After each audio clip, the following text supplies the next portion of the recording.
Prismos Beauty, the prime of beauty. Shop now on prismosbeauty.com. మెరాయి సినిమాపై audience లో ఉన్న అంచనాలు అన్నీ ఇన్ని కావు. ఎప్పుడెప్పుడు సినిమా రిలీజ్ అవుతుందా అని సినీ లవర్స్ కళ్ళు కాయలు కాచేలా ఎదురు చూస్తున్నారు. కార్తీక్ ఘటంనేని తెరకెక్కించిన ఈ సినిమాలో తేజ సజ్జా ఒక సూపర్ యోధుడిగా కనిపించనున్నాడు.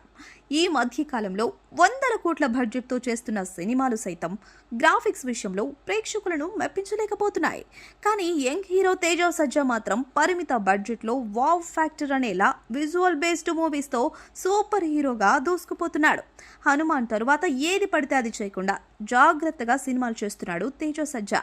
అయితే థియేట్రికల్ రిలీజ్కు ముందే ఈ చిత్రం ఇప్పటికే లాభాలను సాధించిందని సమాచారం.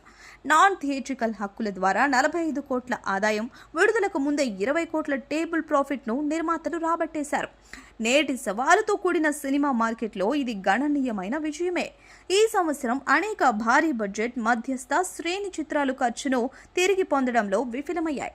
చాలా చిత్రాలు పాన్ ఇండియా ట్రెండ్ను అనుసరించగా కొన్ని చిత్రాలు మార్కెట్లో ఆశించిన ఆదాయాన్ని అందుకోలేకపోయాయి. కానీ తేజ సజ్జా నటించిన మిరాయ్ మాత్రం విడుదలకు ముందే మంచి లాభాలు సంపాదిస్తోంది.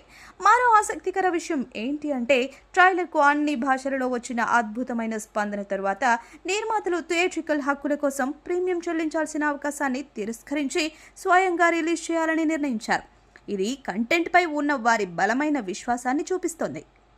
మొత్తానికి మిరాయ్ అధిక ఖర్చు లేకుండా, స్టార్ పవర్పై ఆధారపడకుండా నాణ్యత గల సినిమా సృష్టించొచ్చని నిరూపించింది.